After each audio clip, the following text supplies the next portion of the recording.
नाशिकला येऊन नुकते 6 महिने झाले होते. शहरातील एका जुन्या वस्तीतील आमच्या प्रशस्त खोलीत मी आणि माझी पत्नी सानिका राहत होतो. पण माझ्या मनात एक अनामिक हुरहुर होती. ती वस्ती, तिथली माणसं आणि त्यातील गुंतागुंतीची नाती, सगळं काहीतरी सांगू पाहत होती. दिसायला मी सडपातळ आणि शरीरिष्टाने सुदृढ असल्याने अनेकांना आकर्षित करणारी माझी व्यक्तिरेखा होती. वयाची 28 वर्ष पूर्ण झाली होती आणि वैवाहिक जीवनाची 2 वर्ष सुखरूप होती. पण एका रिकामपणाची जाणीव कुठेतरी खोलवर रुतून बसली होती. त्या दुपारचा सूर्य खिडकीबाहेर हळुवारपणे चोहोबाजू पसरला होता. वस्तीत सगळीकडे शांतता होती. फक्त दूरवरून एखाद्या पक्ष्याचा किलबिलाट येत होता. मी व्हरांड्यातल्या जुन्या खुर्चीवर बसलो होतो. हातात एक पुस्तक होतं, पण लक्ष मात्र त्यात नव्हतं. अचानक कुंपणाचं दार उघडल्याचा आवाज आला. हलकी पावलं, चाफेकळीच्या फुलांसारखी सुगंधी. मी वर पाहिलं तर मीरा होती. हातात एक पळी होती. त्यात काहीतरी झाकून आणलं होतं. तिच्या ओठांवर ते नेहमीचं मंद हास्य होतं, पण आज त्यात काहीतरी वेगळं होतं. तिची नजर भेटताच तिने लाजत डोळे वाकडे केले. काय वाचता आज? तिने विचारलं. आवाजात एक कुतूहल आणि काळजीची ऊब होती. तिचा आवाजात म्हणजे पाऊस होण्यापूर्वीची पहिली सर आणि मातीचा दरवळ यांचं मिश्रण होतं. काही नाही ग, मन इकडे तिकडे, मी पुस्तक बाजूला ठेवत म्हणालो. माझी नजर मात्र तिच्यावरून हटेना. तिने आज हिरवा ठपक्यांचा पदर घेतला होता. वाऱ्याची एक झुळूक आली आणि तिचा पदर हलकासा उडाला. तिने तो सावरताना ज्या सहजतेने केस मागे सरकवले ते पाहून माझं हृदय जोरात धडधडलं. सानिकानं सांगितलं, तुम्हाला थंडी वाजते म्हणून हे बघा, गरमागरम हलवा आणलाय. तिने पळी पुढे गेली. ती पळी घेताना माझं बोट तिच्या बोटांना स्पर्शून गेलं. थोडा वेळ दोघंही स्तब्ध. तिने नजर खाली वाकवली, पण तिच्या गालावर लाजेचं हलकं गुलाबीपण पसरलं. बस ना जरा, मी तिला आपल्या जवळच्या खुर्चीकडे बोट दाखवताना म्हणालो. ती शांतपणे बसली.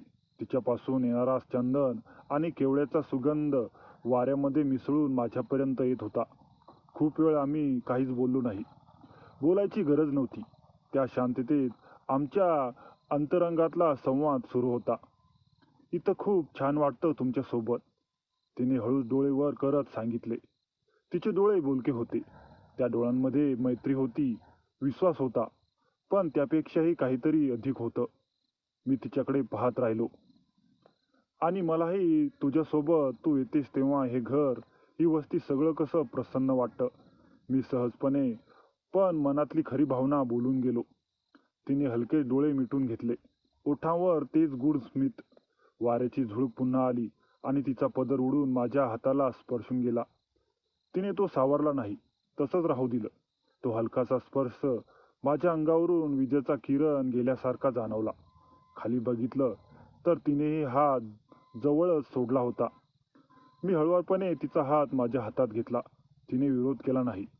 तिचा हात कमलपुष्पासारखा मृदू आणि कोवळा होता. त्या स्पर्शात ओलावा होता, आपलेपणा होता.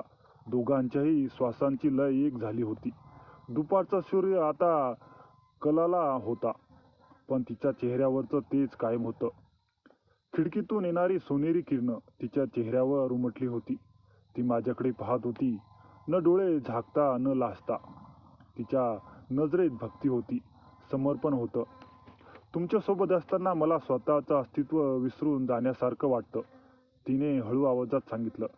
मग विसरून जा की, मी तुझं अस्तित्व आहे, मी तिला म्हणालो. तिने डोळे मिटून घेतले. तिचा हात माझ्या हातात होता. दोघंही त्या क्षणात हरून गेलो होतो. वेळ स्थिर झाली होती. आभाळातही एक पक्षी मंडळ घालत होता. पण आमच्या दुनियेत फक्त आम्ही दोघं होतो, मीरा आणि मी. त्या प्रेमळ शेजारणीच्या स्पर्शात, तिच्या अस्तित्वात मला एक वेगळीच विश्व सापडलं होतं. राजाराम भैया बाहेरगावी असताना वस्तीत एक वेगळी शांतता पसरलेली असे.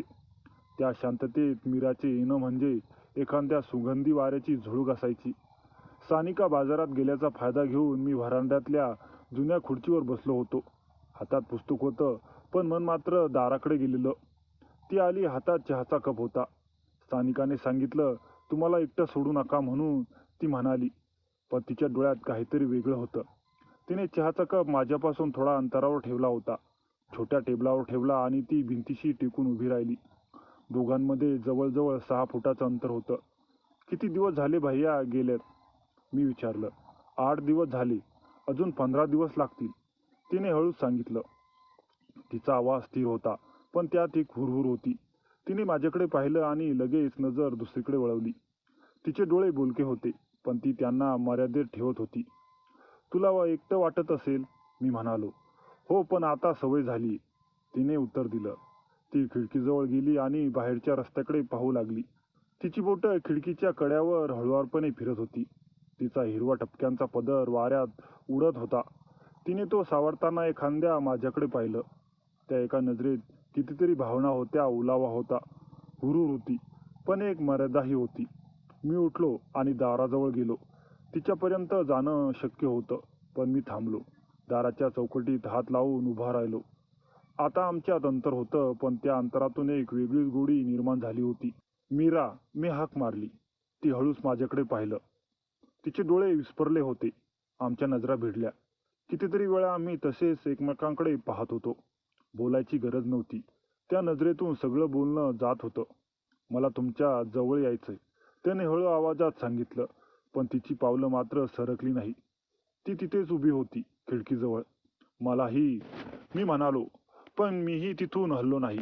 ते अंतर जाणीवपूर्वक टिकून ठेवलं होतं. तिने हात पुढे केला. माझ्यापर्यंत पोहोचण्यासाठी तो हात अपुरा होता. मीही हात पुढे केला. आमची बोटं एकमेकांपर्यंत पोहोचू शकली नाही. फक्त हवेत एकमेकांना स्पर्श करून पाहत होती. ते अंतर भरून येणं शक्य होतं, पण आम्ही दोघांनी ते भरू नये असं ठरवलं होतं. तिचे डोळे ओलावे झाले होते. हे अंतर खूप त्रास देतंय, ती म्हणाली. पण हे अंतर आपल्याला जवळ ठेवतंय. मी म्हणालो, जर हे अंतर संपलं तर आपण हरू. तिने मान हलवली. तिला माझं म्हणणं पटलं होतं. तिने हात मागे घेतला आणि पुन्हा खिडकीकडे पाहू लागली. सूर्य माळवतीला लागला होता. सोनेरी किरण तिच्या चेहऱ्यावर उमटले होते.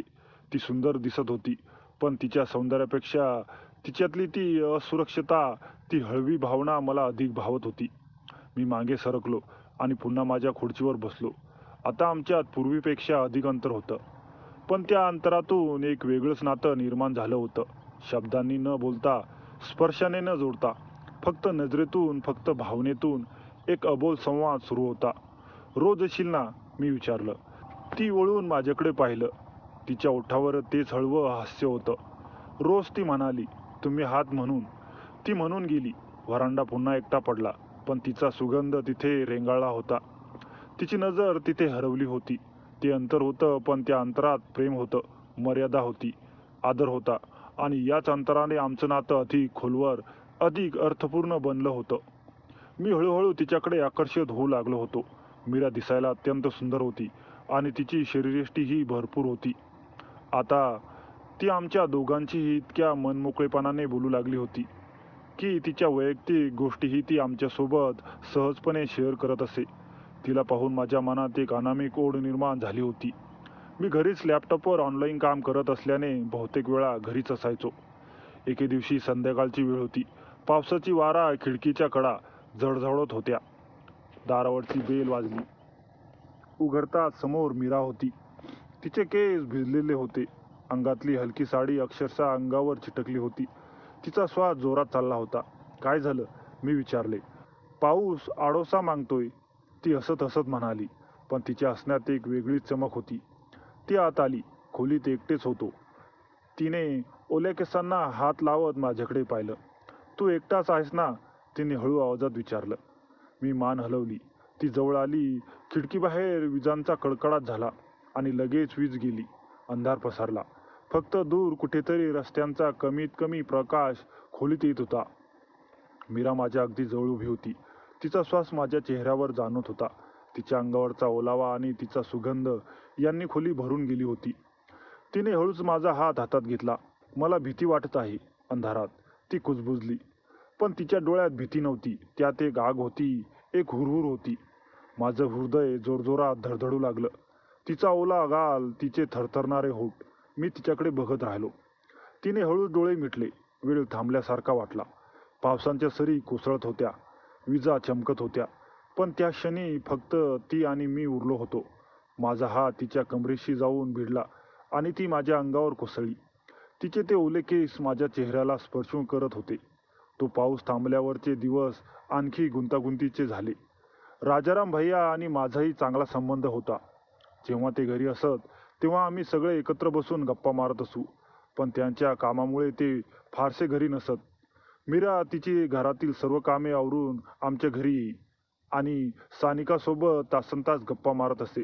त्या दोघींची चांगलीच मैत्री झाली होती आणि मीरा जवळपास पूर्ण दिवस आमच्याच घरी राही. मी आणि मीरा आता एकमेकांना अधिक चांगल्या प्रकारे ओळखू लागलो होतो. आमची सुखदुःख आम्ही एकमेकांशी व्यक्त करत असू आणि एका कुटुंबाप्रमाणे राहत होतो. आमच्यात एक आपुलकीचे अतूट नाते निर्माण झाले होते.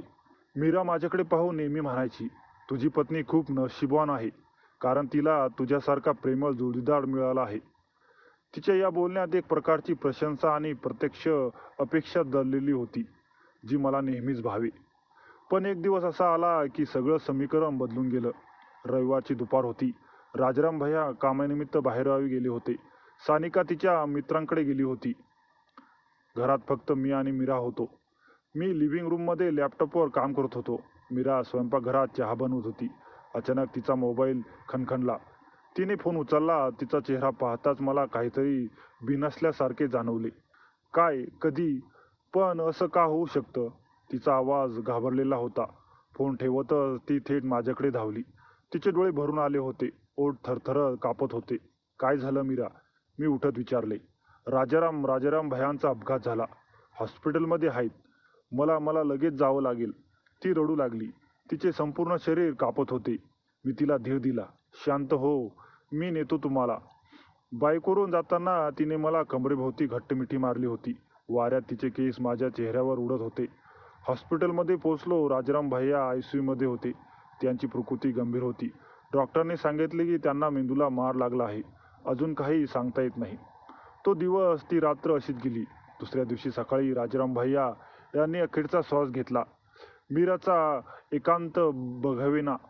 सानिका सुद्धा रडत होती. मी दोघींना सावरण्याचा प्रयत्न करत होतो. अंत्यसंस्कार उरकले. घरी पोहोचलो तेव्हा मीराची अवस्था पाहण्यासारखी होती.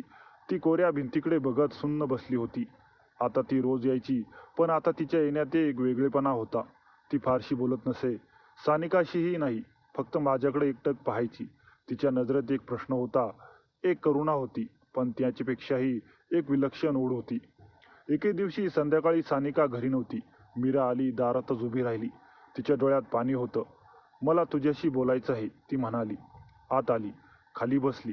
बराच वेळ शांत होती. मग हळू आवाजात म्हणाली, राजाराम गेले. आता मी फक्त एकटीच आहे. तुझ्याशिवाय माझं कोणी नाही. माझं हृदय जोरजोरात धडधडलं. मीरा, तू एकटी नाहीस. आम्ही आहोत. पण तू माझ्यासाठी काय आहेस? तिने अशा नजरेने पाहिलं की मी स्तब्ध झालो. त्या नजरेत होती तीव्रता, होती अस्वस्थता, होती एक हाक. मी काही बोलणार इतक्यात ती उठली आणि माझ्या अगदी समोर येऊन उभी राहिली. तिचा श्वास माझ्या चेहऱ्याला लागत होता. तिचे हात थरथर कापत होता. माझ्या खांद्यावर ठेवले. मला एकटीला सावरू नकोस, ती कुजबुजली. तिचे डोळे माझ्या डोळ्यात खोलवर रुतले होते. वेळ स्तब्ध झाला. खोलीतलं तापमान वाढल्यासारखं वाटलं. तिचे ओठ माझ्या अगदी जवळ होते. तिने हळूच डोळे मिटले. मित्रांनो, कथेचा दुसरा भाग पाहण्यासाठी कमेंटमध्ये 2 टाईप करा.